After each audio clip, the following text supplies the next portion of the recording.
Welcome to a podcast capturing the antics of two geeks who talk about video game culture and influence, both old and new. All through chaotic banter and tangential tangents that make no sense. I'm Mask. This is my friend Red. Bruh.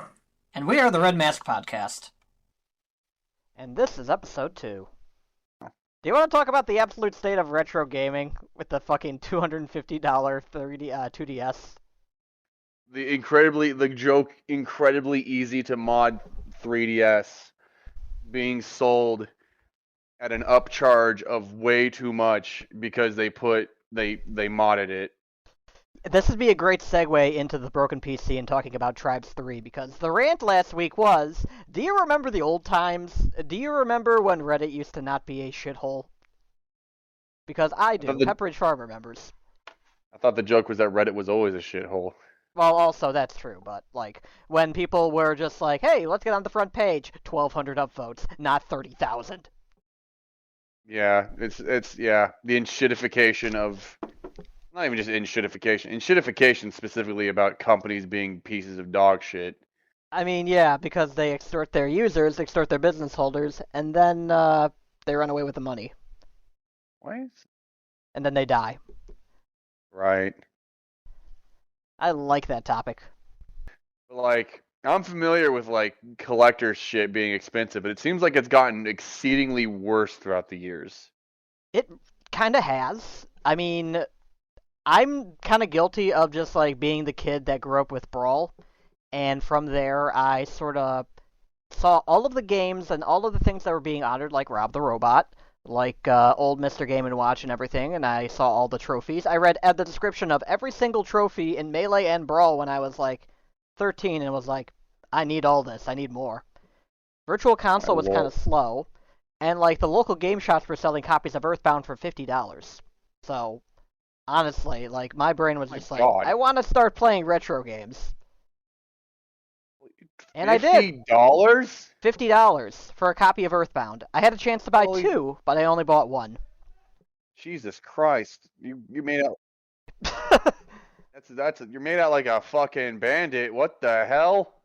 Unfortunately, I got in when I was young enough to consider video games kind of investing, but it was kind of essential because, well, my path ended up going the way of a speedrunner, which means that I had to have, like, capture card equipment, I had to want to record my games, just like Chugga Conroy was, because he was kind of an inspiration for me when I was a young kid. As with most, I would say kids growing up in, like, the 2000s and 2010s. Chugga was cool. He was everywhere, he was with the Runaway Guys, he was doing charity streams. One of those charity streams ended up on Screw Attack, and it was really cool. And I got inspired to start speedrunning the game Strider, the 2014 version, on Xbox, and it was nice. Nice. I'm remembering one of the Let's Players I watched a lot of, if we're going down this route. I watched Chugga Conroy some, but also I watched a lot more Let's Plays and, like, gave them my full attention as a kid because that was just the most interesting thing I had. It was like, hell yeah. I mean, you were a kid with unrestricted internet access. Yeah, after a time, not unrestricted. I got banned from YouTube because I watched fucking AVGN, and my parents didn't like that. Oh, my parents did not like AVGN either. Yeah. But actually, I didn't watch. Sometimes. Do you know what they hated more though? You know what my parents really hated me watching on the early internet? What? There was a Screw Attack Top 10 about ultimate video game, like, humiliations, and, like, the Halo teabag move was number 2. And I'm glad they took up issues with that, because knowing about that in hindsight, well, yeah. The naming of it, the action of it, everything around the classic Halo teabag. I never actually thought about why it was called that. And now that I'm thinking about it, I was like, oh yeah, that makes complete sense. You're dipping your ball sack like it's a teabag.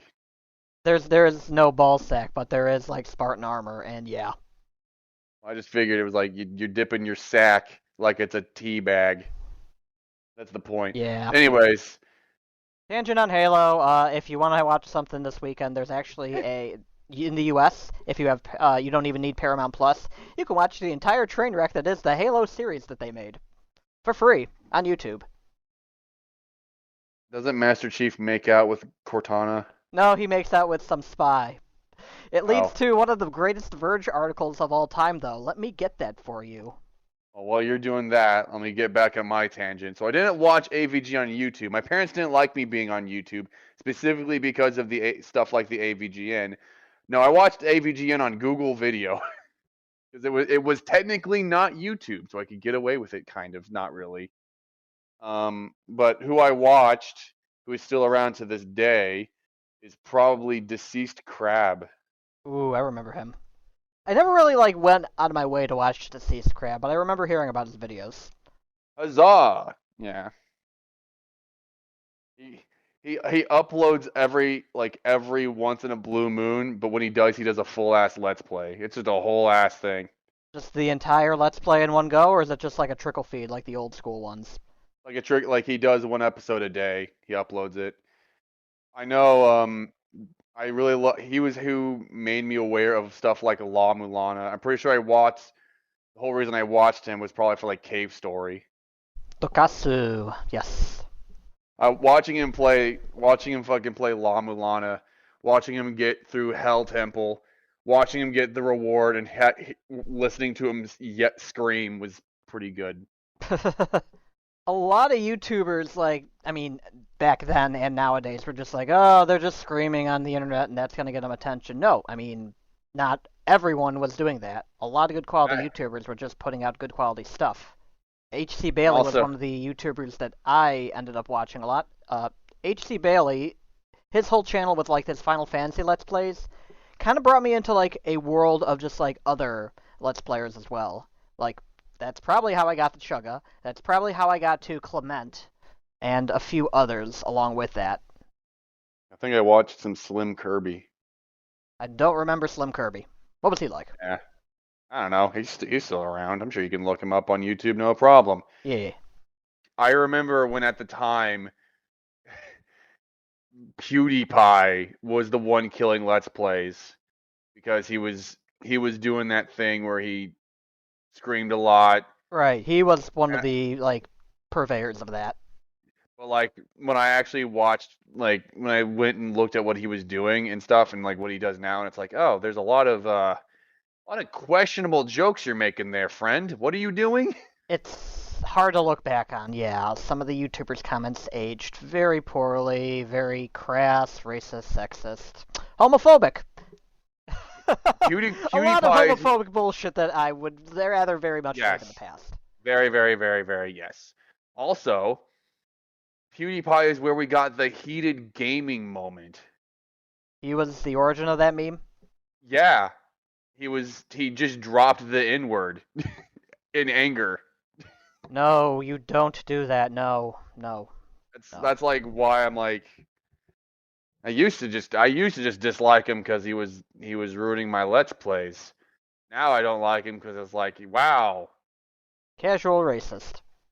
Just a lot of very questionable decisions he makes. Somehow number one with Nazis. Kind of weird. Well, there are a lot of good YouTubers. There are a lot that have taken just the route of being unfortunate pieces of shit, and I do feel regretful growing up with some of this stuff and seeing where these people have gone, but I feel like that's inevitable for a lot of mediums in music, in movies, video games, and entertainment on YouTube is definitely squarely in that category. Making sure people are just decent human beings is always top priority for me, for the content that I want to see, honestly. It's really important. Yep. Yee doggy. I was gonna say something else. What was it? Before that. God, I forgot. This is an amazing episode where we're constantly losing our trains of thought. It's easier to cut these parts out than it is to actually go back and cut something out someone thudding on a desk. Because it's just right. I gotta cut this tiny segment, gotta scroll, zoom in, and just... Yeah, I do think it'd be funny to leave a little bit in and be like this part where we're complaining about our trains of thoughts not being here. We are just constantly getting derailed. I mean, that's kind of the point, the tangents.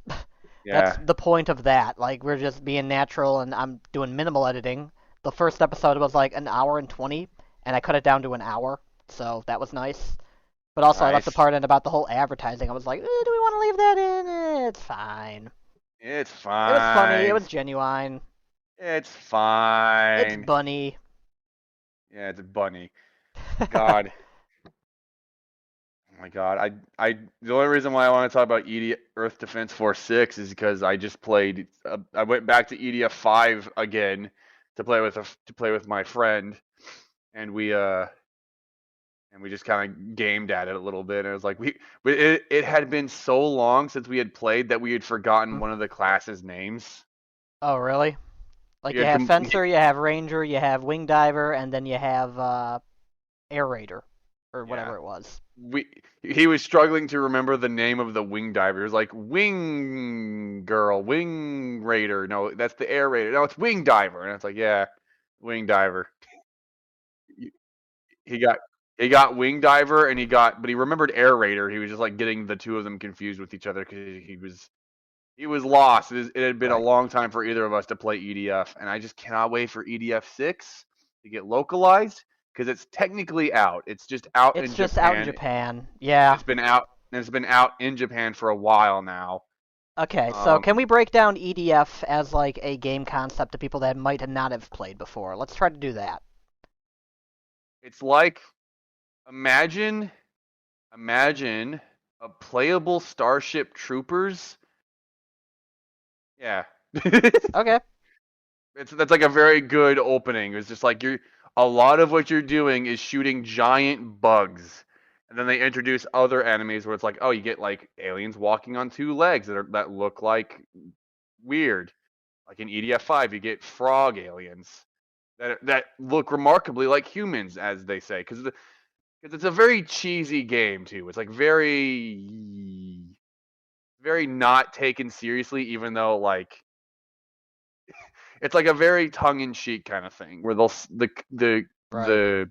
the dialogue is cheesy, very funny, even as like you're hearing stuff in the background and it's shit like, oh yeah, we lost half of the human population, like really fucked up shit like that while you're listening to people call the frog aliens remarkably human-like. It's it's so bad, the dialogue. It's just like this is how I would describe the game, okay? This is how I'm going to break it down. Kaiju movie, playable, bad translation, half the guns are worthless. And it's great. It's one of the most fun experiences you can have as like a PC gamer, just playing this game with friends. Oh yeah, It and I is didn't even dumb fun.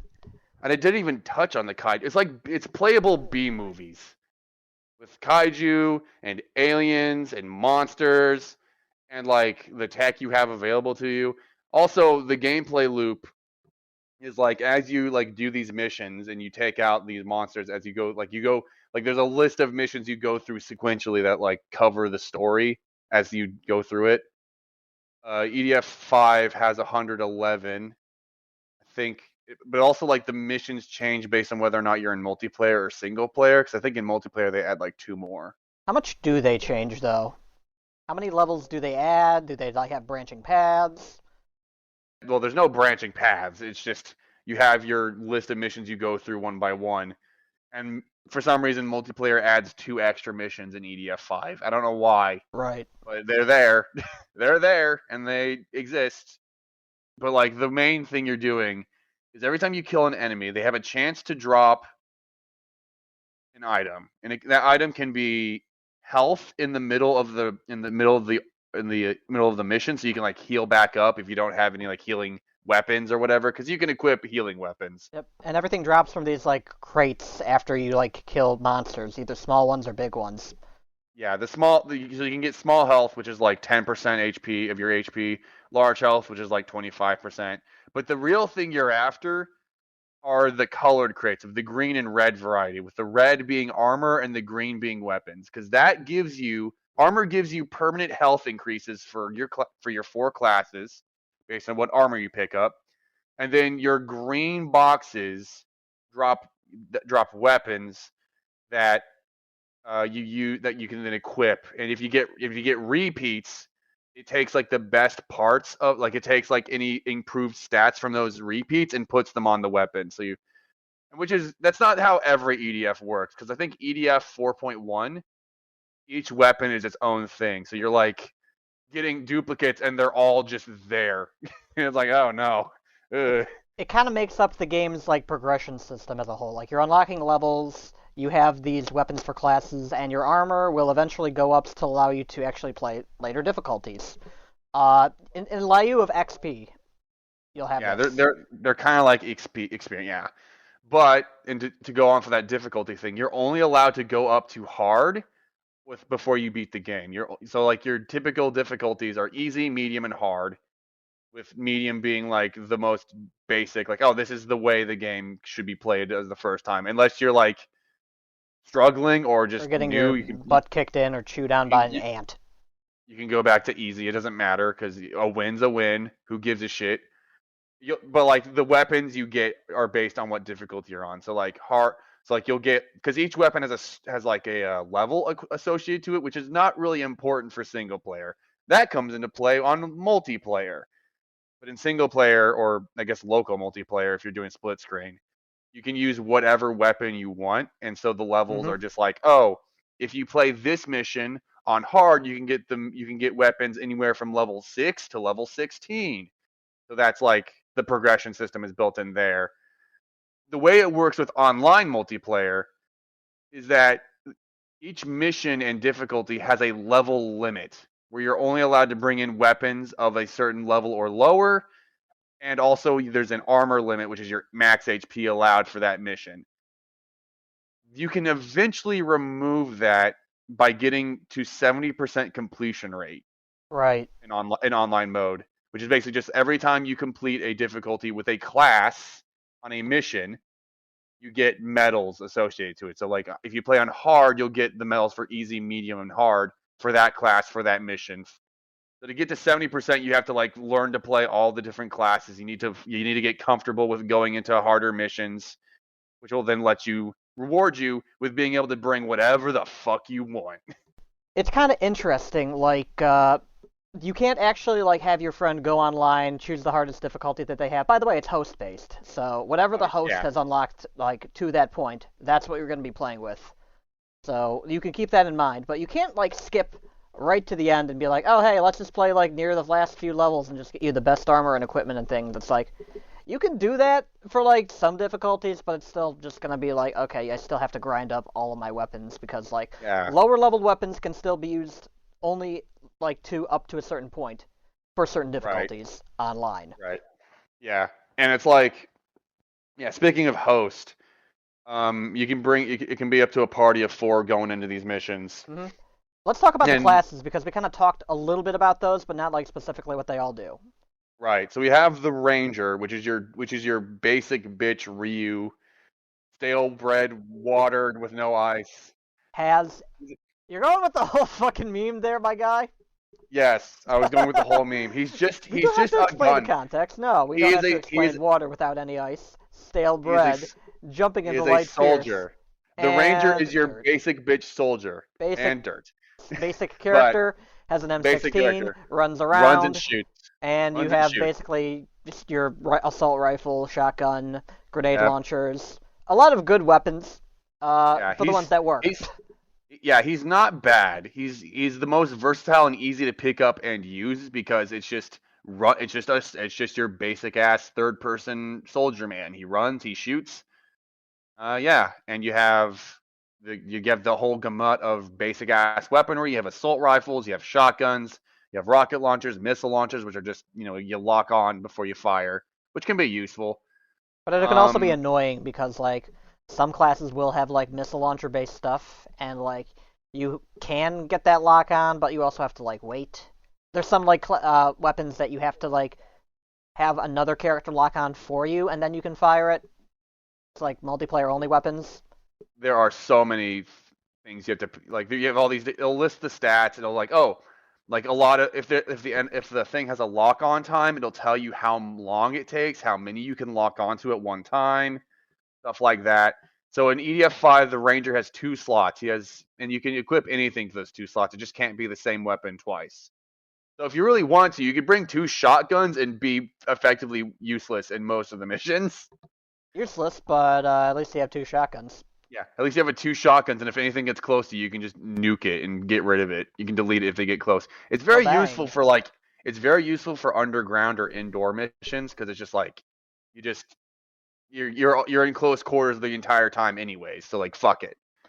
But then he also has a support slot, which is like where you equip, support being like, oh, you can run Tactical faster. kind Oh, of boost. You can actually run through obstacles. You can run faster. You can like have better abilities. Call in certain like airstrikes. I mean, you have to actually drive the vehicle if you're calling in like some of the jets and the tanks and things like that. I don't know if I think that might be a weapon. The support stuff. Oh wait, no, you can equip the fucking. Yeah, those are equipables. You can equip vehicles, but like vehicles are more of another class's job. We'll get to them, but Ranger can do some of that as well if they need to. Right. But that's and those also have levels. So like, oh, you can't bring this thing that lets you run faster, this much faster because it's too high level. You can use a lower leveled version of it, which makes you run not as fast, but it's still faster. There's also like you can increase the collection. The Ranger has something that's nice, which is increasing the collection rate around him. So like, you know how you have to pick up all the items off the ground? Well, he has the ability to equip a support thing that increases the radius at which he can grab shit. Right, and that's pretty important. It's very useful until you get tired of collecting everything. Download a trainer and then turn on auto loot whenever the mission ends. I was gonna mention at some point here, like, I think you'll notice a pattern of just like the game goes through, play a mission, grab everything around you, and then like when you get to the very end of it, more often than not there'll be a few monsters left to kill before the mission actually completes. So you're spending like 20 minutes per mission just running around and grabbing like the armor and the weapon upgrades and or even just grabbing it as you're playing, that too. But and that part can be a drag. So using an external trainer application is not cheating, it's just making the game better for you. Honestly, it's worth just having this. Look, it's technically cheating to use the auto loot, but it's the most accepted type of cheat even online, where people online will use it and no one will give a fuck. Nobody bats an eye at it. Because you get to the point where it's like you don't want to spend so much time just running around collecting these Christmas ornaments. So you're like, just have somebody activate it so you can all get the items and move on with your life. But like, I would recommend you play without that first, just to get used to it. So you're like, oh, because then you can appreciate it. Because you can appreciate it after the point. But even with that in mind, that people only use it at the end of a mission to prevent themselves from cheating, because cheating.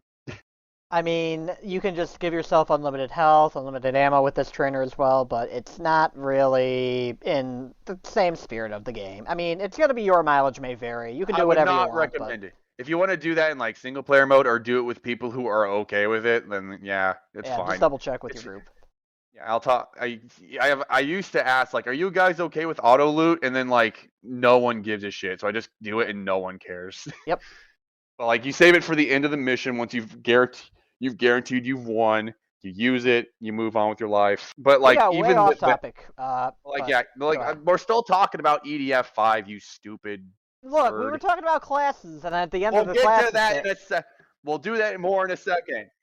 Just let me finish this, because even with that in mind, the extra collection radius can help when you're like in a pinch and don't have the ability to go hunt down some health packs, and so you can just have it like, oh, if something dies near you and drops a health pack and you're not aware of it, you can still like accidentally pick it up and keep yourself from eating shit, Yeah. So with that in mind, let's move on to the next class, which is the Wing Diver. Yes, the Wing Diver is a character that has a jetpack attached to her back. She is zipping around the stage using like dodge rolls just to move all over the place. You're going to be above your enemy most of the time, and you're going to have weapons to deal with them on the ground below. Your jetpack has a health meter as well. Like, it'll actually go down as long as you're still in the air. Some of that. I wouldn't say a health meter. Okay, yeah. It's technically like I don't know, what would you call it? Fuel meter. Fuel, dude. Yeah. It's fuel. Okay, fine. Basically, fuel. Fuel can be health in some games, but this is not one of them. Yeah, she's also, just to go a quick little thing here. 3 classes that are all guys, and you have 1 class that is all girls. The wing diver is all girls, and everyone else is a guy. And like they're dressed skimpily, and will even complain about it in class. Cause like no one even in game, they're like, no one takes me seriously with this fucking outfit on. And it's like, yeah, agreed. The in-game like, banter is yeah. kind of funny. There's a whole system for it.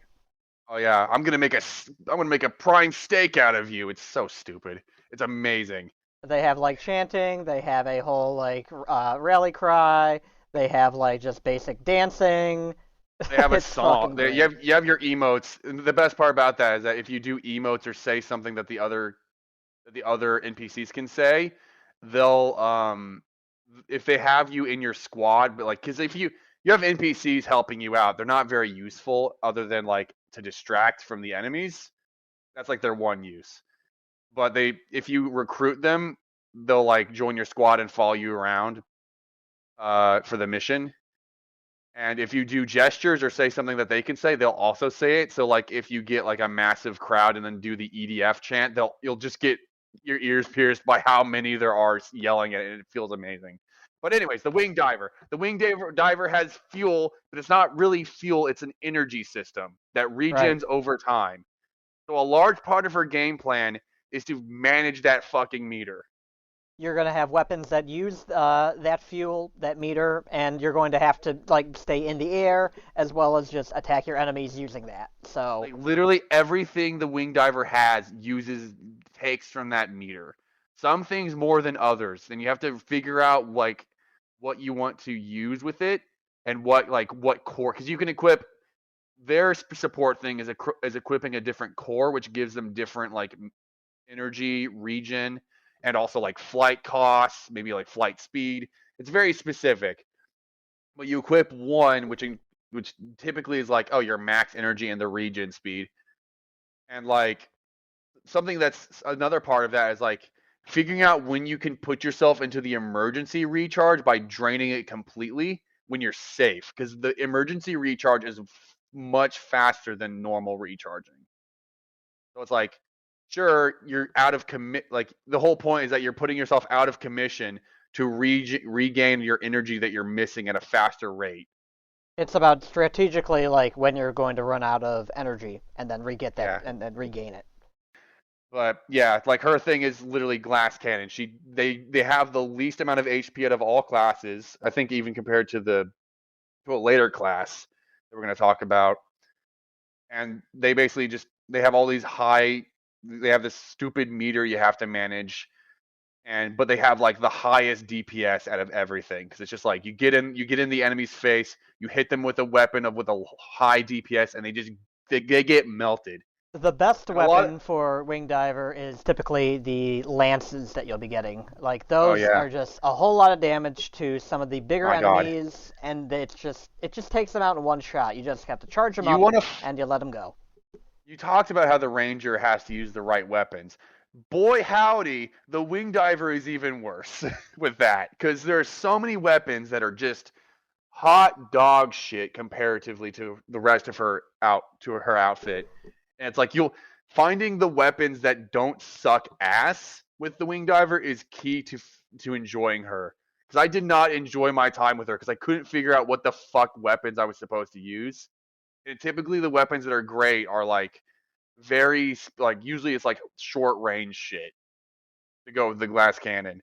Right, you're not gonna like find a lot of like range weapons with this character. And but there are some decent weapons I've used with her that are like there's a homing laser, which basically locks onto multiple enemies and you just fire, which is really good. Cool. Which is really good with certain missions.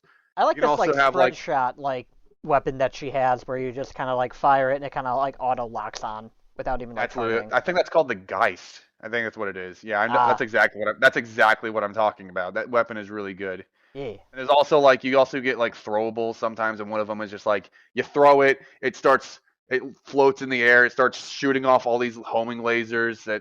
It's pretty neat. And that's like that uses energy in the recharge, but like once it's charged up, it's not using anything. But yeah. And then you want to talk about Fencer? I want to talk about Fencer. I love this. Oh yeah, the fencer with the No, wave no, dash this is your mechanic. segment. I'm not taking it from you. I've been interrupting and putting my own things in there, trying to fill gaps. But like, Fencer is one of my favorite classes because of like all of the weapon varieties, the swords, the hammers, the spears. Mostly just And the mortars, guns. though. The mortars are amazing, but this Mortars are class is good. like armor and just dashing around the stage as quickly as you can because like movement tech with this character is phenomenal. Oh yeah. So I need to add something. So the wing Go ahead. diver, I forgot, she gets 2 weapons. The fencer gets 4 weapon slots and 2 support slots. Yep. Because he is controlling an exoskeleton. And Loader, if you will. yeah, like the loader from Risk of Rain, exactly. I'm just talking about power loaders in general from like AVP. Come on, where are you at? Yeah, but like that's the whole kicker with this motherfucker. He has a lot of equipment that you can equip. He's the one character, he's the one class that can equip the same weapon multiple times. So if you really want to be like a really dumb motherfucker, you can equip the same weapon to all 4 of your slots and then realize that you wasted it. Because Please do not do that. yeah, because the way you switch between your weapons is you switch between your 4 weapons like you switch between the 2 weapons of other classes, but you get like one on your left click and one on your right click. So you get 2 sets technically. Or one on your right, left trigger and right trigger if you're using controller. Yeah. And the way and the movement tech with Fencer is similar to the wave dash from Melee. Super Smash Smash Brothers Brothers Melee. Melee. Yes. Where like you move faster and you still have access to your whole kit. That's what I'm talking about. It is an attack, movement, and then another attack and movement, and you're just getting so much mobility so quickly. Yeah, but the basic one is more or less like the really basic one is like dash then jump. Because if you dash, you're not allowed to use any of your weapons until the dash finishes. But you can interrupt it with a jump, which keeps the dash momentum and lets you use gives you back access to all of your shit while you're moving super fast. His support equipments are like give you more dashes, give you more jumps, give you more of both dash and jump in one. And there's also like reduce the speed, like reduce like inertia of aiming because you're controlling an exoskeleton and you have inertia on your aiming. So like snipers let you zoom in a lot more to get like to act as a sniper. With the fencer, a lot of his equipment is just like, oh, this equipment lets you dash, this equipment lets you jump. So you have to like, so that becomes a part of making your kit is like, oh, I would like to have a dash jump available to me. Because you're not allowed to do it by default. You have to have a weapon that supports it. And usually I will have one set be that where it's like I can use it, but I can also use it as my dash jump to get the fuck away from things. You can also add additional dashes and jumps depending on your needs. Depending on your support equipment, exactly. Right. And but there's so much like you have to, because he's an unwieldy piece of shit most of the time because he's in an exoskeleton and that's hard to control. You have to typically model your support equipment around that. So you have reduce the inertia of your aiming. You have reduce the knockback because there is some intense knockback with some of your weapons because you're firing these massive cannons in an exoskeleton. Right. Well, it's like a lot of that is just trying to make him less unwieldy and also give yourself some dash jumping fun. But he's like the high skill, high reward character. Yeah, right? You're going to have to stick with Ranger for the first few lessons of the game, I would say, and then you can kind of explore Fencer a little bit more. Yeah, you can technically use any class, but they literally tell you Ranger's the easiest. And I love Rangers just because it's so simple. Just just shoot shit, dumbass. And then because you don't have to manage anything. Also, the Fencer has the highest HP out of all the other classes because it's an exoskeleton. Imagine that. He also gets shields if you want to go that route and melee weapons, which are pretty hilarious. But now how about we talk about the Air Raider? I actually pretty much ignored this entire class playing the game. I know some friends played this class, but the stuff that Air Raider can do is really cool. Yeah. I mean, Harrier strikes and things. So the Air Raider is your support mage, or your mage. He can do insane stuff. He basically just calls in airstrikes and vehicles. That's his whole game plan. He has some other stuff that is useful for like indoor or underground missions, but for the most part, you are calling in airstrike and you are calling in vehicles. How that works is as more aliens and monsters die around the map, you'll gain points. You use those, you'll gain those points for each weapon you have. And once the weapon has gained enough points, you're able to summon it. So like, oh, I have enough. Well, most things are point based. Some things are actually cooldown based. It's a mess. Okay, it's based on each weapon. Ignore my dog shit. Okay, but he calls in airstrikes, which can be guns. They can be like incendiary. They can be bombs. He can call in like missiles. He can like shoot guide points on enemies, so you can use those like missiles on other classes that require it. And typically those missiles are busted powerful, which is why you need two people, and even then they're pretty slow. But like, yeah, that's why So that's what I'm waiting for. Like half the time, it's like, okay, there's this big giant red mark in the map. I'm going to wait for that to just kind of clear out, and everything should be dead in that by the time I'm out of there. Yeah, typically, if people are really good with Air Raider, they can like clear a whole ass map in no time. But on higher difficulties, that becomes way harder because now you're no longer nuking things for free. But like, that's his whole game plan. He is the mage. He is squishy. I don't know if he's as squishy or less squishy than the wing diver. But if he gets in trouble, he's typically dying. He's not able to handle stuff on his own. Also, there are no NPCs that are air raiders. All the air raiders are like not on the battlefield if they exist at all. So you're the one. If you want to see some air raider action, you have to bring it yourself, man. I just like the fact that he uses a Roomba. Oh yeah, that's one of the bombs in EDF 5. One of the bombs he can use is a Roomba. I've never used it. I don't know how to make it work. Yeah, it's not a good weapon, but it is funny. Yeah.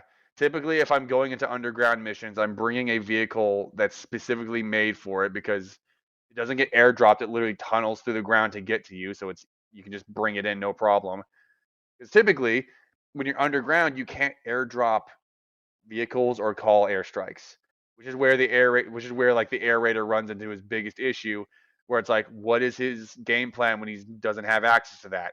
Right. Each mission you have to kind of route out and plan beforehand. Like, you have to read the description to kind of figure out where it is, look at the picture. Oh, it's going to be in this underground cavern. Oh, one of the other missions are just going to be one-on-one with a giant flipping kaiju, and it's great.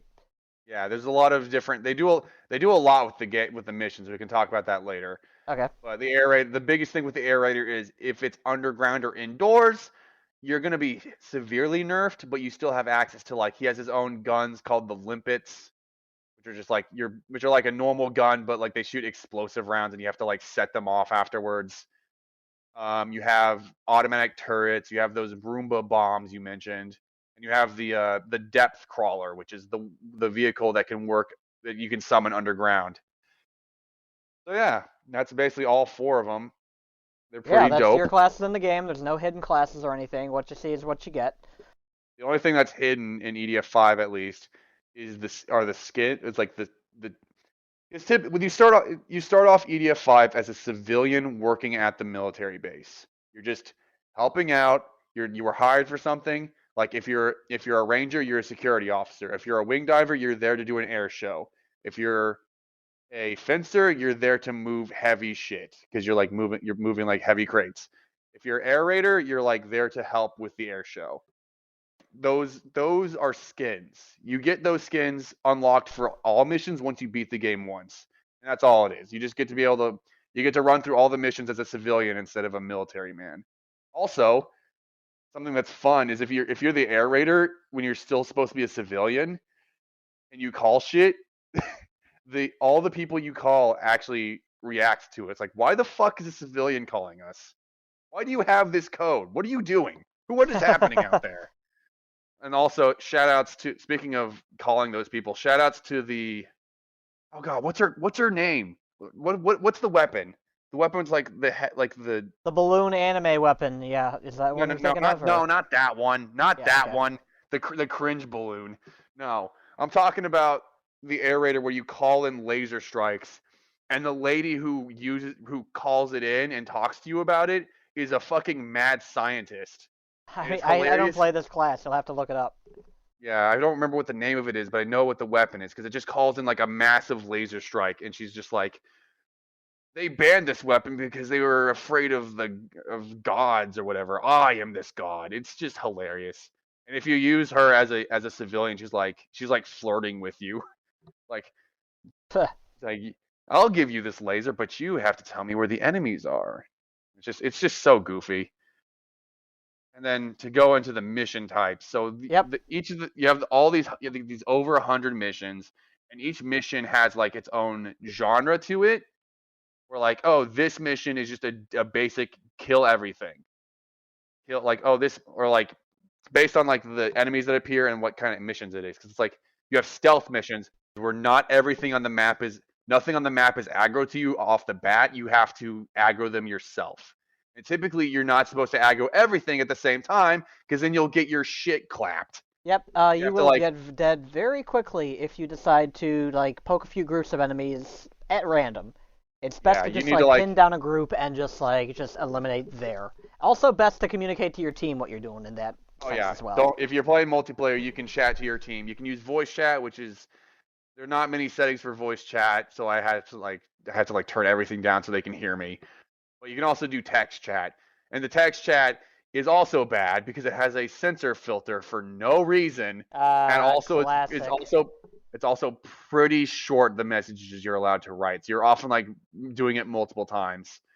Like I cannot, like the characters in the game are saying shit, but you can't type that. You can't even type ass. And the way the censor works is that if it detects the word anywhere, like if you're writing class, because like you're talking about the wing diver class. Yeah, you wanted someone to change class for your next mission. You're not going to see that. It'll be revealed as CL star because it's class as in CL ass. It's very silly, very goofy. A silly way to handle a word filter. I mean, games like MapleStory and like MMOs and stuff like that have been trying to nail it for years and years and years, but everyone seems to just do it a different way, you know? It's just interesting. And to be fair, I did put on a mod to my game that removed that for me specifically. You can mod the game a little bit. It's as we talked about with the fucking trainer, which is a whole ass cheat code, but you can do like mods for your end specifically that don't affect the other player. So like I have increased my chat box to be even bigger so I can actually talk to my team. I've removed the swear filter so we can swear at each other and not have to worry about like, oops, I said class. I think it's funny that you can remove the swear filter when it's just like an in-game text, so it's still sending it over the internet, but it's appearing on your screen as censored. That's a riot. Yeah, it's just really funny. It's so stupid.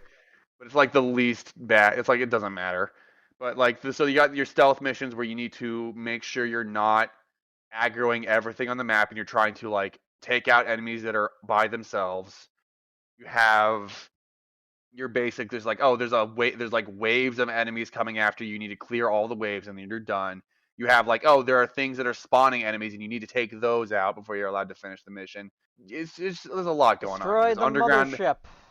Yeah, the destroy the mothership missions are fun because it's like you don't destroy a single mothership until the end of the game.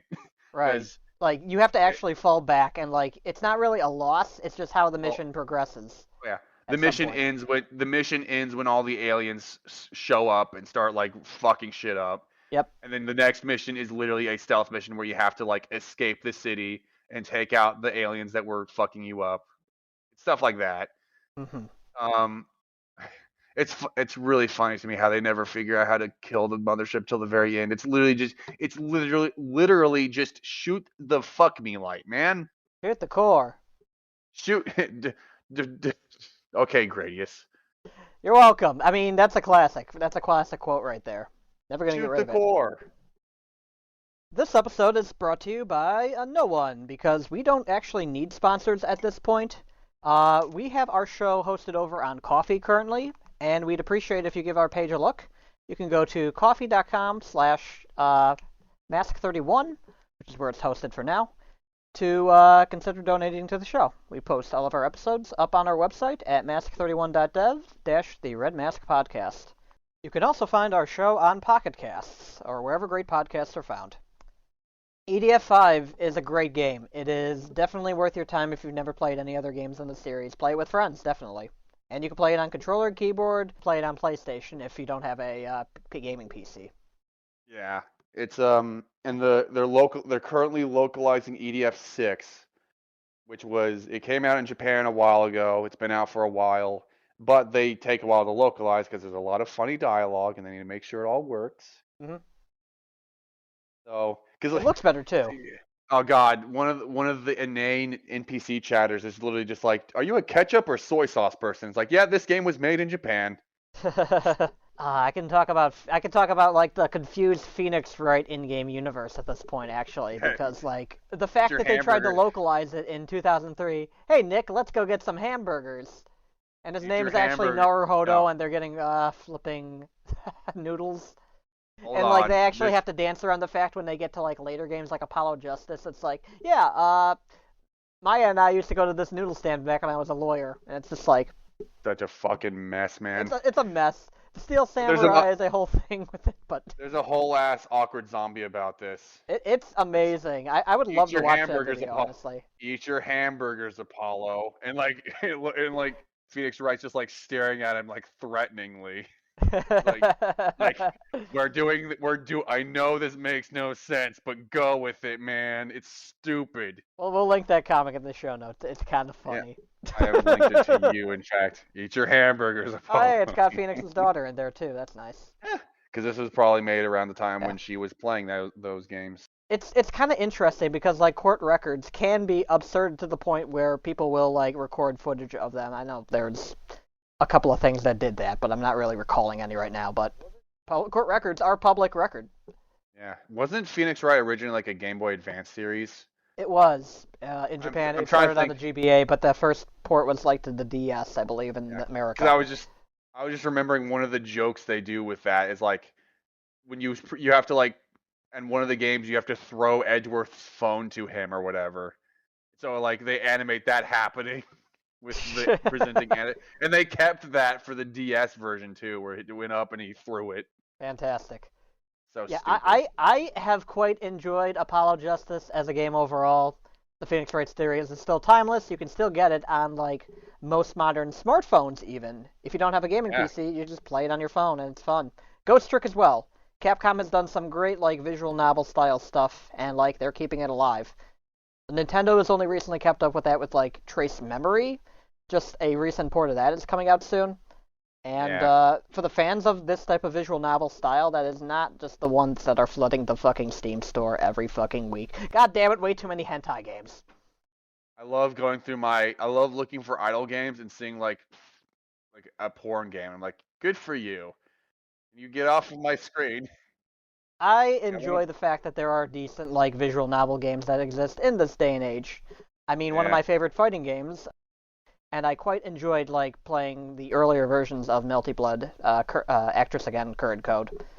But like the sequel to that, Type Lumina, only came about because the visual novel actually came out in Japan, and then they localized it over here, and it was great. What's wild to me about Ghost Trick though is it's like the most minor thing, and I never actually played Ghost Trick. I like watched some of it. Oh, you need to. Well, yeah, I know, but like early on, you meet this character who's just a lamp. And he tells you to call him Grandpa Ray, and I'm just like, okay, that's really weird because that's my grandpa. Is he a foxy grandpa? No, he was. Darn it. He was a Vietnam vet. That's all I gotta say about that. Ah. He was drafted when he shouldn't have been, and he was also had some issues. That's all I'm gonna say. So just seeing Grandpa Ray in a video game really messed with me. I was like, oh my god, I wasn't expecting to see this.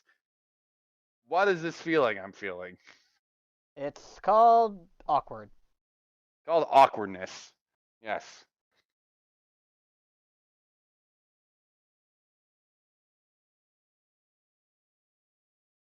Really, we don't need sponsors? Weren't you literally asking for donations so we can... Okay, I'll redo that part. That's just really funny to me. But we don't need sponsors. We need people that want to listen to us. We need money. We need money. I will ask for donations, but I will talk about the computer, yeah. I just thought it was really funny to hear that. It's like you're literally I'm hurting not for trying money to for a show. new. Does it sound like I'm trying to show people? I don't know. It's just Be really honest funny. with me. I just thought it was funny Okay. considering what had happened and what we were talking about. Okay, it's nothing big. I'm just going to Continue. bring it up. Okay. Yes. Anyways, Womp. is there anything else we can talk about? Or are we done for today? Tribes in my computer. That's about Oh it. boy. Yeah. Yeah, this is I think going to be a kind of a hairy situation. I'm not literally asking you for money, but I'm literally just putting it out there that my motherboard's broken on my computer right now. What happened was I had finals this week, so I didn't really touch my computer except to install 2 games. I installed the Anniversary Edition of Killer Instinct, which that is fantastic, and I really want to talk about the game if I have some time to sit down with it and just play it, because like it does a lot of work, and Double Helix's old work is what actually went on to build Strider, which I mentioned at the beginning of the podcast was one of my first speedrun games, so thumbs up. And then I also installed a private beta for a game called Tribes 3 Rivals, which has a new team behind it. It's not high res this time. Every Tribes game gets like a new developer. And like, I was really excited for this game. The original game that I played in the Tribes series was Tribes Ascend, and I had a lot of fun just like zipping around maps, skiing down hills, zooming to catch flags, setting like turrets up as like an engineer to just block people, literally body blocking people and having them crash off of my body armor as like a heavy, and then like brute generator room like disco parties. I don't need to explain context to any of that. You had to be there. Tribes Ascend was like a game lost in like a certain space of time. To elaborate on that, I went back to the Reddit page for it, and like one of the top posts there of all time was, let's get the r/tribes community to the top of Reddit today. It only had 1,200 upvotes. That's all it took back in 2013-ish to actually like get to the front page of Reddit. The internet has grown so much. The world has changed so much. Tribes, I hope, stays true to its roots, although there's been a lot of iterations and a lot of crap that's been through with like free-to-play microtransactions and like a lot of nonsense with that. A lot of level progression nonsense.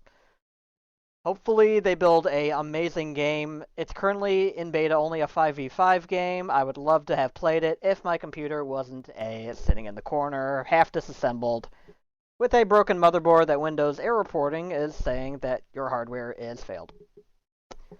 Shout out to the cigarette smoke smell you yeah, burning happen. Motherboards. Yeah, that's a sign of definite failure. All 4 RAM slots are just like dead in that thing. You were Discord calling me as I drove home from my second job. Trying to piece the thing back together and just trying to get something out of it to make sure that the hard drives were good. It's like, oh, all my data's on there, and there's a weird case where I have to reimage it. And you decided to say, why does it smell like cigarette smoke? And I was like, motherfucker, is your computer on fire? It might have been if I kept it on. Yeah, I was like, it felt like you don't know where that smoke is coming from. Have you considered it's the computer you're working on right now? I know from testing today, and I had the thing plugged in, it's not the power supply. That looked all fine. It's not the hard drives. Those still have all my data. It's not the CPU, to my knowledge, or like anything with that. It's not the GPU, because there'd be a whole other set of issues with that. By process of elimination, that just leaves the motherboard, and I was getting some weird blue screens as well. So like, if you get the weirdest computer problems ever with like no rhyme or reason, it's either one of 2 things: RAM or the motherboard. And unfortunately, it was the big one. Thankfully, I'm able to use my school laptop to get this episode all ready and published. So thankfully, we will be able to do that. If you're interested in donating to our show, your donations will actually go to helping me afford this new motherboard, because it didn't come cheap. So thank you in advance if you decide to do so. If not, we'll continue to enjoy the show. We'll be putting out episodes hopefully every week, but we'll see what happens. Yeah. Thank you for joining us for this episode of the Reddmasq Podcast. You can go to our page at mask31.dev/the Reddmasq Podcast, and we'll be right there. And you can also follow us on Ko-fi if you're interested. And that's going to be all for this week.